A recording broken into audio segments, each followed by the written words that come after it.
digest. From lane to the new shining ground,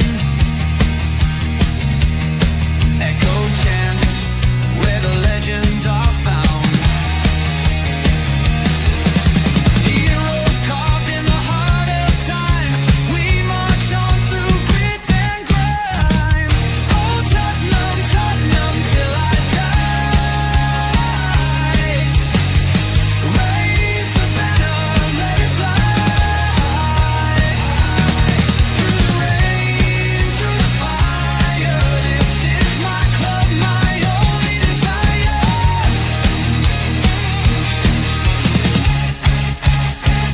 Oh Tottenham, Tottenham till I die. Raise the banner, let it fly. Through the rain, through the fire, this is my club, my only desire. Echoes of King and Greaves in the air. Every goal, the sound declares. Heartbeats pound like a drummer's song, marching forward, fierce and strong. We're the ones who rise in the clash. Numbers running in a white shirt dash. History burns in the roaring crowd. Every game we scream it loud. I'm Tottenham, Tottenham till I die. Raise the banner, let it fly. Through the rain, through the fire, this is my club, my only desire.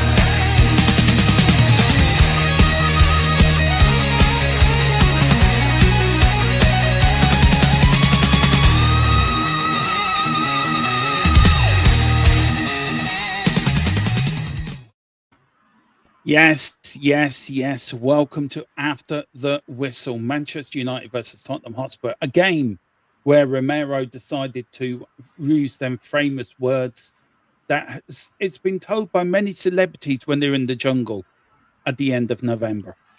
My name is Christian Romero. Get me out of here. Yeah, that is Romero at the moment on the side of the road between Manchester and London. What I will say is I thought he could afford a better suitcase than he has. But there you go.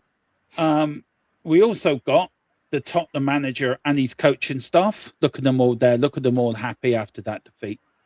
Oh, I think that's a bit harsh. The one on the left giving you the eye demo, just to let you know. Yeah. And just to let you know, we do have breaking news. This is what Tequila's just done to the stadium. So everything's rosy. I can't confirm nor deny that. Yeah.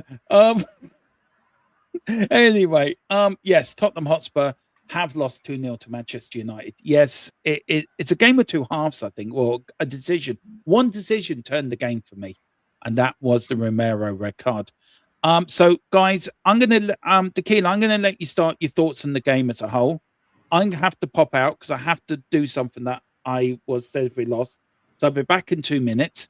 So, guys, I'll start with you, Tequila. What's the sending off? Was that the major factor for us losing today? And then Rain, you come in after. We'll see you in a bit. We'll see you in a bit, Dermot. Yeah. Back. Great, two of me, lucky me.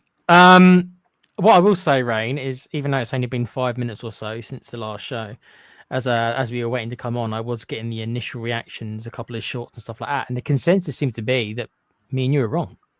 They all seemed to think it was a deserved red card. So it seems like, from what I've seen, the so-called experts are all indicating that apparently they thought it was an easy red, no questions asked. So what do you think about that quickly? Because apparently me and you don't feel the same way as most of them. I think that I'm seeing it. I'm in a couple of WhatsApp groups as well. Yeah, and there's so many people who are absolutely adamant. I'm absolutely certain that there is some bias from everybody based on the fact that it's Romero. I'm absolutely certain that there is. I'm absolutely certain that when Romero does something, it confirms something that people already knew. and Confirmation and bias. and, Confirmation and bias. Yeah. absolutely, and people love confirmation bias. People want to be right. Yeah. And it's very, very difficult to look at everything with clean eyes and not let confirmation bias come in. Now, I've got some bias, and I'll quite happily, talk about it. I absolutely believe that if one player has got the ball, and then there is a coming together with another player, the onus on making sure that coming together is clean mostly lies with the other player, the player who doesn't have the ball. And I'm looking at this, and I've looked at it multiple times, and I'm asking myself, why does everybody else? Why does so many other people say this is a red, this is a red, this is a red? And my analysis, my internal analysis, that first thought. Everybody, Yep. Most people work off their first thought, their first instinct, and then they work out how to confirm that first instinct. What are the facts? So obviously, I first saw it and I went, I don't think that's red, and then I've worked out why I didn't think it was a red, and I can understand what people are saying, but for me, and working out why I don't think it's a red, why my first instinct is that way. For me, Romero always has the ball, and Casemiro comes in and basically goes in 2-footed. Yes, he's standing up, but goes in 2-footed to get the ball. Now, does he get the ball? Yes. Is there then a coming together? Yes. But I think the coming together was always going to happen. I don't think Casemiro's challenge was clean, and that's why there was a coming together. Now, and I've got this bias on many other things, like whenever anybody asks, "What's the one rule that you would like changed?" My favourite one is if a ball is running, if two players are running with the ball, right, and one player has touched it last, the other player, if the other player gets in that player's way, then I think that should be given as obstruction, and it never is. And you know, brilliant at that, Ledley King. Ledley King was amazing at it. Yeah, seeing the ball out, he would get in front of a striker and stop them from taking the ball and just let it run out for a goal kick. He was absolutely fantastic at it. I think that should be given as obstruction. And in the same way here, my bias is I'm looking at it and I'm thinking, Romero's got the ball. Casemiro goes in. Casemiro has no control over that. He's just gone in. He's gone 2-footed, right? Admittedly standing up, but he's gone 2-footed. The ball's bounced off him, and then there's a coming together. Now, the next thing is about Romero. Does Romero have studs up? Romero is clearly trying to side foot the ball, in my opinion. So for me, that's where I stand. That's why I can see. That's why I'm saying orange. And when I say orange, I can understand why people think it's a red. But for me, I think there's a lot of things wrong with that red card that make football a worse game.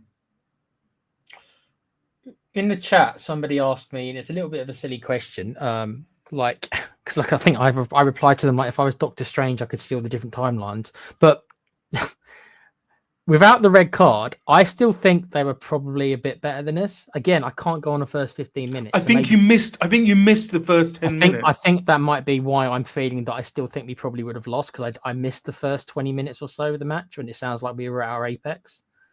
So maybe that's why I'm saying that. But I think they still would have beaten us.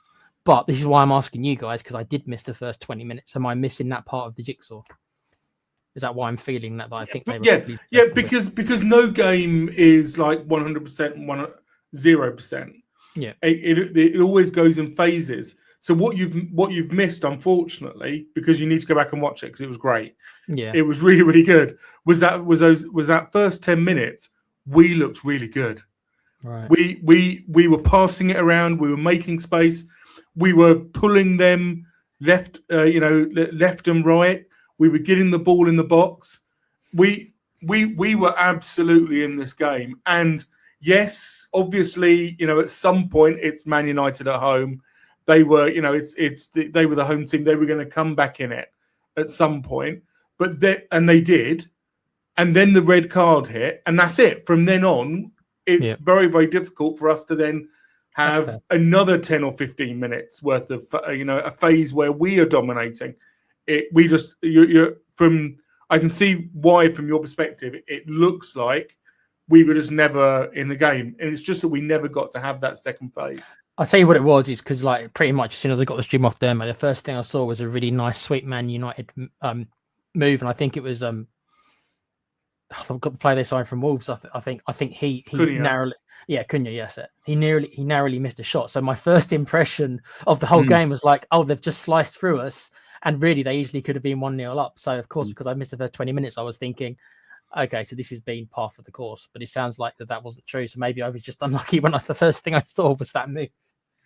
Yeah, and I would definitely, if you can, go back and watch that first 10 or 15 minutes. Because not to punish yourself, this is what you could have had. This is the prize you could have had. But just to see how well we played that first 10 minutes, we were really linking up well. Xavi was playing well. Odegaard was getting some crosses in. It's a real shame. It's a real shame that it absolutely is partially on Romero.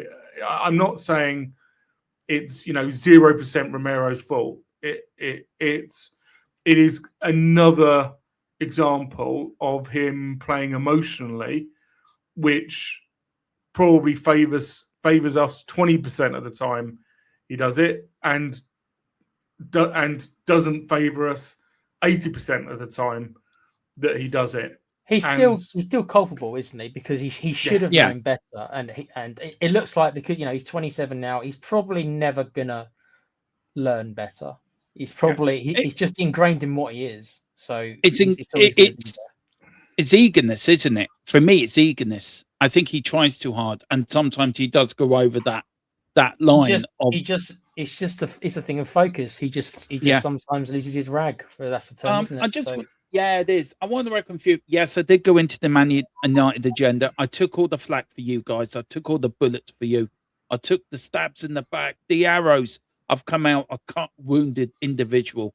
I have gone in there, and that's never to be done again to next season. Okay.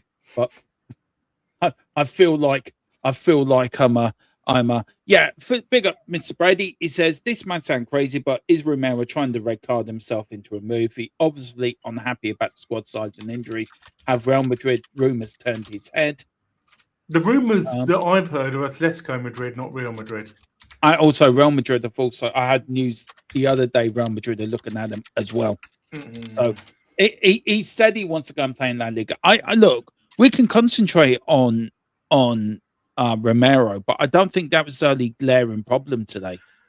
I think if I'm being honest, I think VAR and the referee have to be looked at very strongly. I do feel that we should have had a penalty in the first half when Solanke was mauled over. He wasn't he? It was like he had his arm around him, Martinez, and he threw him to the floor. Please tell me how that's not even looked at. Please tell me, what is Paul Turney doing in the VAR room? I'm looking at it. I know you didn't see the first 10 minutes, so I know it's hard for you to probably comment on that. But, Rain. Yeah, so why are you asking? Look, I'll answer. That was absolutely a penalty. But for me, the biggest problem is, and this is on Frank, right? You know how I feel. You know the way that I come to this. We keep on conceding goals to players who are coming from the D of the penalty area unmarked. And this time, Mbeumo was completely unmarked from a corner. It's absolute. It's insanity. It was that bang, bang, Mbeumo- bang, wasn't it? It that was Mbeumo bang, had bang, bang. so little so much space that no one was anywhere near him when he took his goal. And that is on Frank, because that's training ground stuff. Yeah, there's you can criticize, people can criticize Frank for whatever they like, but this is training ground, and we keep on being punished by it. So if there's something that's being repetitively exposed, go and fix it, and we're not. I mean, look, Tequila, you said it isn't on Thomas Frank today, which I actually agree with you, by the way. I think you're right to say that. But there is a minority of Spurs fans out there. This is another defeat. If you look at the stats, two wins from November. I know we talked about it at the end of the watch along, but only 2 wins in November, no win in our last 5. We haven't won since our 1-0 away win at Palace before New Year's, between Christmas and New Year's Eve. It's been draw, loss, draw, loss. The only bit of wins we've got have been in Europe, have been away. So if you're looking at that, then we're probably unbeaten on our last 4 in all competitions. Where are you on Thomas Frank on today, on his substitution? Do you think he was a bit late making them? Do you feel that he, as a manager, could have been a bit more proactive in that second half to maybe nullify, maybe to leave Palhinha on, because Palhinha was doing well? And do you feel bringing Basuma on, I'm not using him as an example, but as a substitution, do you feel that was one of the wrong calls he made today, substitution-wise? If you're looking at a manager trying to influence the game, because we were starting to get into the game again. We started to get some moves together. We started putting some pressure on the United defence, and at 1-0, you never know. So, did Thomas Frank change the game in United's favour for the second goal? I don't know if I think he changed the game to United's favour. I mean, we spoke at half-time about the limited options he had to make changes anyway. And Basuma, I'll try to take my strong dislike of that man. I don't know why he's still playing either, by the way. I think it's a real bad look. I suppose we're just that desperate, and I'm sorry, but that is the word to use. That we are just that desperate that we can't afford to be doing the morally correct thing. And the morally correct thing is that he shouldn't be playing for us, but we can't afford to be. Sad. We shouldn't be in this situation, but we are. I think overall, yes, they were. I don't think we were that bad in the second half. But they had their moments, and at half time, I was fearful that this could have been a thumping, that they could easily have gone on to hit 4 or 5.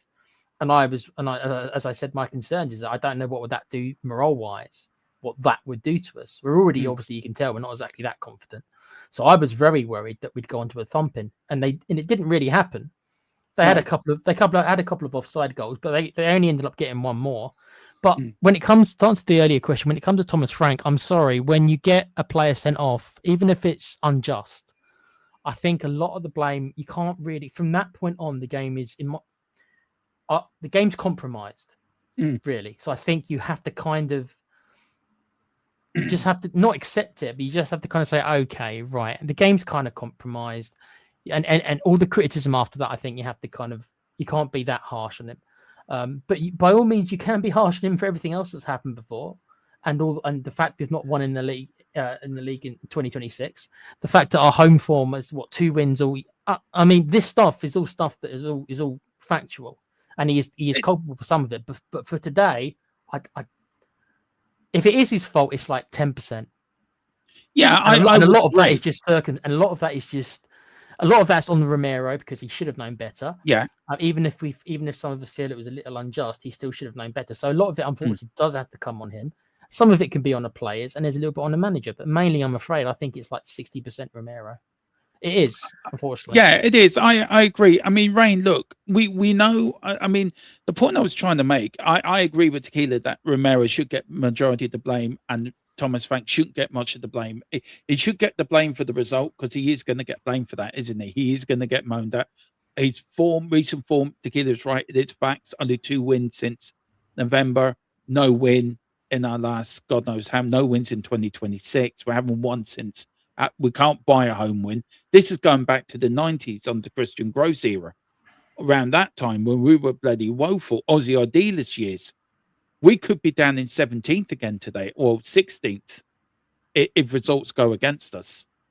On the substitutions, do you feel he made the substitutions at the right time? No. Or do you feel he could have made them a lot sooner? Yes. And would you have taken Palunia off? I do like Philip Brady's comment here. Playing Basuma is no laughing. Yeah, matter. But do you feel Basuma coming? Do you think that changed it defensively for us when he took Palunia out of that? Because he was the one that was plugging the gap. He was playing 2 roles, wasn't he? The second half was a bit meh. Yeah, it was very meh. Could have got a lot worse though, couldn't it? That's what I. It could have done. Yeah, absolutely. So and obviously he was forced into a sub on 30 minutes. Actually, I'm not too sure why we were forced into a sub on 30 minutes. I'm not sure why we couldn't have tried to just carry on with Paulinia and Van der Ven, as a back four, and then gone 4-4-1 or 4-3-2. So I'm not sure why we couldn't have done that. I'm not sure why we needed to bring Dragusin in to that back three. And it's very difficult for me on the TV. I was struggling to understand what our formation was, what our tactical play was, because they didn't really show enough sort of wide angle views for you to get that kind of understanding. But then in the second half, we obviously make the substitution for Udogie. Here we go. Mm-hmm. Oh, we didn't get a left back in the window, folks. And guess what? Udogie's injured again. Nobody could have seen it coming. Again, we're now down to 1 left back. He's 19-year-old. He's Brazilian. Let's hope he can. Play the amount of minutes that we're going to need him to play. It's absolutely bonkers. But then, what made its return? The 80th minute subs. The 80th minute subs made their return. Woo! This is. If I was Vinay, this is what I'd be firing Frank for, because this is criminal. This is not helping us win football matches. Today, if Frank wanted to bring on some attacking players, which is effectively what he did on the 80th minute, it needed to be on the 65th minute. But enough of this. I'm going to give us 10 minutes to try and get into the game. It doesn't work. It hasn't been working. I've never seen any other manager where it works. Stop doing it. Realize when you're doing something and it doesn't work, stop doing it. Do something different. Mm-hmm. And these 80th minute subs are driving me bananas. If you were Tequila, if you were the club, I agree with you, by the way, Rain. I agree with you on that. It is right. But if you're the football club, right, and I want to go back to Romero with you, Bud, and then I've got a different sort of question for Rain. If you were the football club, you've had Romero come out with his tweet this week about the ownership. You've seen him get stupidly sent off, rightly or wrongly, today. What do you do with him discipline-wise? What do you think the club should do? Because he's really let down a lot of people this week. Even though some fans think matches. I think he's got. I think it's a 4-match ban now. It's a 4-match ban now. So he misses the Newcastle game. He misses the Arsenal game, the North London derby, which I think Thomas Frank will be sacked after that. If we get a thumping, if we lose at home to Arsenal, he would be gone. What would you do to Thomas? What would you do to Romero if you were the owner of Tottenham? What would you do? And be as harsh as you want. Be as honest and harsh if you want. Be as harsh. I don't think you can do that much to him. I mean, what are you saying? To fine him, you can fine him a couple of weeks' wages. I mean, do they even do that anymore?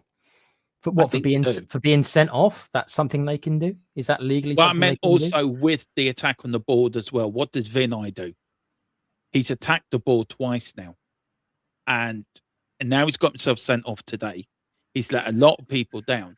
If you were Vinay in the board, which I know is a hilarious position to put Tequila in. I do apologise, Tequila. I will give. If I was in the boardroom right now, I'd be lighting that match and throwing it. I like Thomas's. Thomas has got it. Thomas has got it sorted. That's exactly what we should do. Yeah. What would you do, bud? I think I tried to handle it internally. I don't think it's a good look, like blasting it all over the media. I personally, if I'm on the board, I'm very unhappy with him because I kind of mentioned this before. I don't know if it's a popular opinion or not, but I think Romero is actually quite selfish. I think he takes opportunities. If not him, then it's whoever runs his PR, and they've pretty much all got PR assistants. I think that basically he picks and chooses his moments, and I think he kind of does it to kind of like, or I think there's a large part of it that does it to improve his own image. So he comes across being as almost a hero to the Spurs fans. And what makes it kind of bittersweet is he goes ahead and does this, and then he literally goes and makes himself the bloody villain again in the next match. So it's almost counterproductive. I'm not saying anything he said about the board is wrong. I'm not saying that he might not even feel that way. I don't know him personally. But I'm just, when it comes to like social media, I just think a lot of these footballers, not all of them, but especially the big name ones, a lot of them actually have all these PR managers and stuff like that, and everything's very planned out, and they're careful what they release and when. So I'm not as fast as other people to just kind of think, oh, Romero is one of us. He's not one of us, mate. I don't think any of his players are one of us. Harry Kane might have been one of us, and I might believe that Sonny maybe became one of us. I don't believe Romero is one of us. So I don't know if I've answered the question, but I think when he does stuff like this, you have. When he does stuff like this today, it doesn't help his case either. No, it doesn't. It doesn't help his case. And I mean, when you look at it, Rain, right, and Tequila is right, it doesn't help the case. On Thomas Frank, it doesn't help him either, does it? Because can I answer that question? Can I answer that question? The what would you do with Romero question? I'd be planning for my football club to not have Romero in it. I would absolutely want to. So, we want the club to do planning, and we're not absolutely sure that they do actually do planning. But on the assumption that they do some kind of planning, right here, right now, I would be planning for Vuskovic in the summer to be in this squad and for Romero to be sold. And I would be wondering how we go about maximising the amount of money that we get for Romero and minimising the amount of fallout of us losing our captain again. So, there's that stat we've lost in the last 3 seasons. Our top scorer, we've sold them. We've sold them before the next season, and I think we have to sell Romero. We have to. He's just not suited. He's not suited for the Premier League. He's not suited for our club. We have to plan to get rid of him. I do think he's a bit overrated as well. That's not me saying he's not an extremely good player, but I just think maybe some of us are convinced like he's like tippy top one of and I think he's probably the grade below. And I think we've got it into our minds again, maybe because of just desperation, because he is still one of our best players, him and Van der Ven. For me, it's those two are significantly our 2 best players, and there's quite a big gap. So he is still up there, but I just feel that maybe we're thinking like he's irreplaceable, and actually he's probably not irreplaceable. Difficult to replace, but he's not like irreplaceable. Someone like Harry Kane, for me, that's somebody who for me is irreplaceable. That's irreplaceable. But let's be clear, there were a lot of people who were like, "You just let Harry Kane go." I thought that was insane. I agree. We're just playing devil's advocate. To you. Why is No, it that's then? you're right. You're right. There are Why is some it- people who did want that. No, Yeah, no, you're no. right. Why is it? Why is it that the rumors are that it's clubs like Real Madrid who are after Romero? Because his agent is putting them It's out his there. agent, isn't His it? agent's dropping it in, isn't he? Dropping it in, turning his head. Look, for me, Romero, I don't know if think, he's. Domo, do you think he's Real Madrid quality? He's Atletico Madrid quality, but they're not Real Madrid. Do you think that he's good enough to Real Madrid? I don't even think he's Atletico Madrid quality. I really don't. Okay. I think Romero for me is a very good defender. Is he world class? He is a World Cup winner, so you've got to give him credit for that. Mhm. Is he a Van der Ven level? No. You look at Mickey Van der Ven, never lets us down, runs himself into the ground, and West Ham are now winning 1-0. So that's all we bloody well need. Look, I've said it before and I say it again. We're in a relegation battle, but we haven't got players that will get us out of a relegation battle. When you're in a relegation battle, you don't get sent off and miss yourself for 4 games. And Romero's let us down badly. As far as I'm concerned, Romero can go now. He can go off in the summer. He can go off. Thank you very much. I was stripped. I think it was said in the chat as well. I would make Mickey Van der Ven captain. I think he's more captain material than Romero. The problem you've got with that, though, Dermo, is that it looks like I don't think he's got that long of us either. No, I don't think. I do you know what? I think Mickey would. I think Mickey's got more. I think Mickey Van der Ven is more. Though we think he would. Though we do think in our squad poll that he was the best one out of the lot of them. He was the highest quality player we've got. I do think he's got more loyalty with Tottenham than Romero has. I don't think if Mickey, I don't think that. I think if Mickey Van der Ven sees us moving in the right direction under a decent manager, I don't think Mickey Van der Ven goes. I wouldn't say that about Romero. Romero will run out the doors. You throw a bit of lolly in his face, he's gone. Do you think if Real Madrid came calling, or maybe even a Liverpool came calling for Van der Ven, do you think that he wouldn't be like, no, I'm going to stay at Spurs another year and finish 17th? No, I think he's off like a shot. Exactly. I'm not sure where I'm not sure where you're getting that from, Dermot. I think Van der Ven's incredibly ambitious. Well, it's my opinion, right? That is my opinion. I'm not disputing your opinion. I'm just not sure where you're getting it from. I'm not sure what the basis of your opinion is, because what I see is somebody who's incredibly ambitious. All of the media that he does is putting him out there, putting him out there, putting him out there, putting him out there. And that's to me, that's not saying that he's a player who's comfortable where he is. That's saying to me that he's somebody who wants to be in the public eye, who wants to be seen to be a very good player. And for me, that type of player is somebody who's going to look to move on. Yeah, but you can say the same about Xavi. You could say the same about Xavi. Would Xavi want to stay here? If a big club came in for him, would he go out like a shot? Of course he would. I think it's a difference. I think it's a difference with Xavi. He's at a different stage of his career, isn't he? He hasn't proved it as much. I think he hasn't proved it. I think Van der Ven has been and not just that, but what was that latest social media post that we saw? Did we flash it up here? I can't remember. The one where somebody was talking about some sort of songs, and he went and he did a social media post where he was searching for Chaz and Dave. That's really good. And that's not him putting himself out there. That's him sort of getting in with the in with Spurs. Yeah, no, I just see it slightly differently. I just think you may get a bit more from Mickey Van der Ven in I'm trying to think of the word now, in where he might show us a bit more patience than Romero would. You got to remember, he is young. He is younger as well. But I mean, Romero's in his prime. Van der Ven, he's got a couple more years to play with before he gets that. More years. Yeah. I do feel a different manager coming in, a world-class manager, does turns players' heads. If you bring in a world-class manager and he can see, right, I'm playing the way I want to play, I'm happy here, We're starting to win games. It's all about winning games. If teams are, you look at Manchester United, right? You telling me some of them players, when they were down in the dumps last year, wanted to get out of that club as quickly as they could. Bruno Fernandes wanted to go to, was it links for him going to Saudi Arabia? He was thinking about it earlier this year before they sacked Amarin.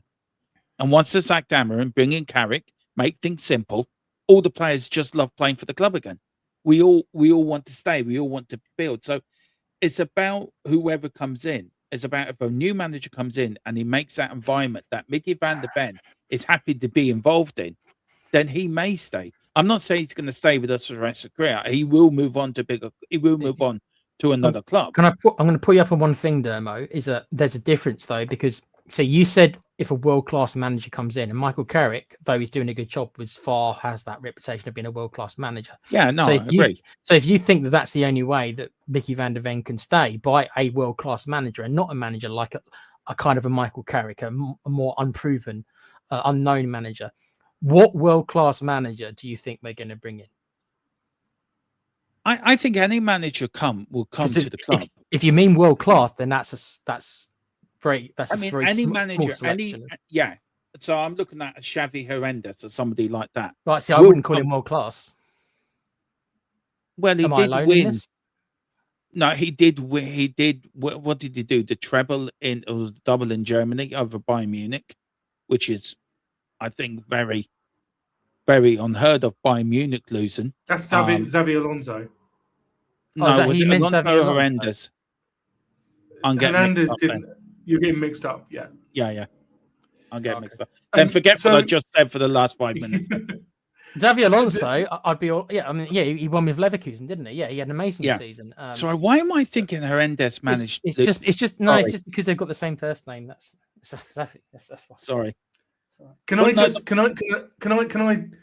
I think you said something really important, and you've kind of skitted over it, which is players want to be in a winning team. Yeah. And I'm not sure. I'm still not sure that a new coach coming into Tottenham Hotspur Football Club means that we suddenly become a winning team.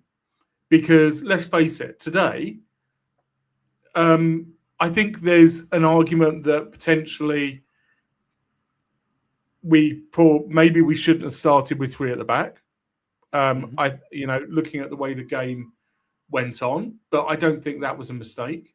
I do think the 80th minute subs were a mistake, but by then they were cruising. We might have got one goal. Were we going to get two? I don't know. The game definitely turned on bozo moment from Romero. Didn't need to run out and have that challenge with Casemiro. That's not on Frank. So there's no point today where a different coach kind of impacts that game any differently. Yeah. I get it. And let's face it, the problem that we're going to have in the next 10 games is not Frank, it's the fact that we don't have enough players. Yeah, and that's down on the board. Yeah. That's down on the board. That's down on Vinay, Charlie, Viv, Lewis, Lang. It's also down on Paratici. I mean, Paratici said yesterday, I've joined a club where the owners are more ambitious. I mean, isn't that an indictment, Tequila, on the Tottenham board at the moment? That your former director of football has come out and said, this board are more ambitious. And you're thinking, what the fuck? Yeah, it's a little dig, but you got to also take into account, and oh God, I'm not defending Enoch. I'm just trying to look at everything, every base. This should be fun. No, it's just like you got to take into account that he probably isn't that happy because he was. Come on, it was Levy he brought in. He was Levy's guy. He was Levy's choice. He's probably got loyalty to Levy because Levy probably kept him on in some way during his ban and stood by him as well during his ban. So you'd imagine, like anyone, if somebody shows you loyalty, you're gonna be quite fond of them. So I imagine that Paratici probably is quite fond of Levy, and he probably realised and didn't like the way Enoch have gotten rid of Levy, because we've all heard the rumours that it didn't exactly go down very nicely. So from Paratici's point of view, it's probably like he's almost like he's standing up for his mate. Yeah. Look, we do have Newcastle on Tuesday. We have got a tight turnaround of games. Then we've got the North London derby next week, so we do have a lot to unpack with them games coming up. Where just last question, guys. Where are we going with Tuesday? What's your thoughts on that? Well, I mean, the biggest question for me is Sousa going to start at left back? I think at left, or will Spence be ready? But Spence can't be ready by Tuesday. So now we're going to have this Brazilian kid back to is now going to become straight into the first team. We're yet again bringing players in to our football club, young players who are now going to be who come straight into the first team. It drives me nuts. It drives me bananas. That this keeps obviously, on happening. Rain, that wasn't the plan. If that would have been the plan, though, we wouldn't have gone for the chap from Liverpool that obviously fell through at the last minute, because obviously that was never the plan. I'm not particularly defending them. I'm just saying, obviously, that if you would have asked them, they probably that would be their answer. They was like, well, yeah, we didn't bring this kid in, but we're going to go and bring a 30-year-old plus from Liverpool who's very experienced in the short term before we bring the kid in. I'm sure that's probably what their idea was, and then of course it fell through from Liverpool, and then all we were left with was the kid. Yeah, and they didn't go and get somebody else. I mean. Emergency loan, I suppose. I suppose they could have done something like that. Go and get somebody. Go and do something. Go and do I something. don't think they will. I don't think they will. I mean, they'll sit quite happily. It's too late now, but it's right. I'm just seeing if there's any quotes from Thomas Frank after the game. I'm sure there would be, so I'm just quickly going to check on that. The Keeler games on Tuesdays. What's your thought heading into that Newcastle? It's turned into a really important game, hasn't it? I mean, I can't see anything other than another whipping. Newcastle, again, better team than us on paper. They've got better players than us, especially their midfield. It was a tough ask anyway, because I do think they're a better team, but considering how depleted we are, considering that there's not going to be much... I mean, you can't blame the squad for not having much motivation. I imagine, or I can't imagine what it's like probably in that dressing room nowadays, because these guys just cannot win domestically to save their lives. And that's another reason why they are probably doing well in Europe, because it's almost like they go to Europe and it's just like, well, we feel better about ourselves in Europe. Yeah. We're on such a terrible run for the last 2 years domestically that I don't know what is going to have to happen to get these players to believe again, because it looks like even the change of manager has not been able to galvanize these players, because that's two managers now. Well, relegation, what happened is most of those players will be off because they won't want to play in a championship, and you can probably think the club won't want to have them on Premier League wages in the championship either. So most of them will be gone if something like that were to happen, don't they? An awful lot of them would be. Yeah, I know. Yeah, just got a little bit here. Just a little bit about Frank. I'll just give us 2 minutes. Rain, what's your score prediction for Tuesday, bud? Oh, we really need to see what the fallout is from this game.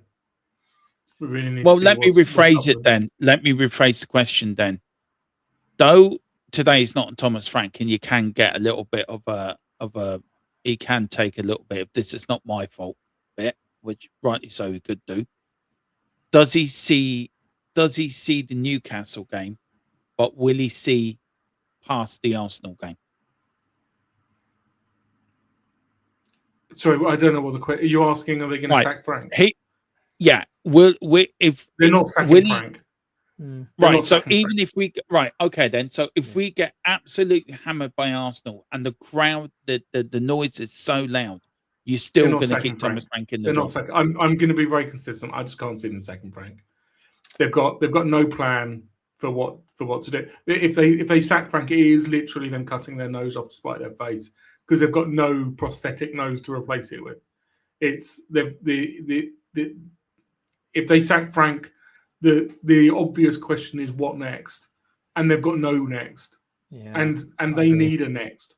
We can say sack Frank, and not have to answer the question what next, but they have to, and they've got nothing. They've got no plan. If they had a plan, I think they would have implemented it. So as I said earlier, it's like if it's only a 3-month interim manager, right? Unless something opens up, they can convince someone. Don't ask me who this magic plan is, but unless something opens up that hadn't opened up before, or they go and talk to Redknapp again, he goes, all right, then even though I'm bloody 70, I'll take it for 3 months. That's just me using that as an example. Unless something like that opens up, they have to just keep it as it is. And unless we're like, honestly, we've got the same kind of, if we're 3 points up ahead of the relegation and it gets to like, as I said, like April or something like that, maybe they have no choice then. It seems insanity that we'll find us up, but maybe they've got no choice just to literally, and it's like rolling the dice. They just have it's more that they have to get rid of him than them having any plan for anyone else. Just like we need to get this guy out. We have to get this guy out and just pray that whoever it is can just do a better job. If it's gotten to that point. But I'm just going to come back to it. I don't think Frank's actually doing much wrong. The 80th minute subs are driving me potty. You could be right. The 80th minute subs are driving me potty. But apart from that, I don't, unless he is complicit in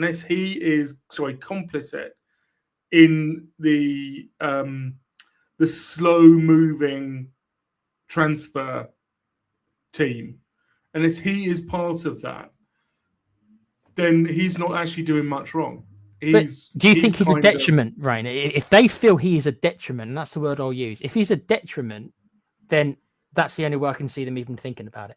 If it becomes to that point, I don't think he's at that point either where he's a detriment. But if it becomes that he's a detriment and the cause of the relegation, then if they have an emergency meeting, like I say, they get to like April, there's 4 or 5 games left, and we're a similar points total, which is not beyond people saying that we're not going to end up every week, every loss, and every game that goes past, every loss we get nearer and nearer. So this is becoming a real reality now. Taquillo, I found myself earlier going and having a look at what games West Ham have got to the end of the season.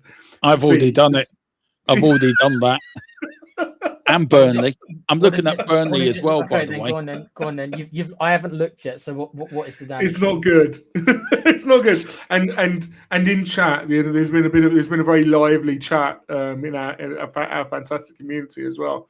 And Philip has said, we just need 3 wins. And somebody went, where are we going to get 3 wins from?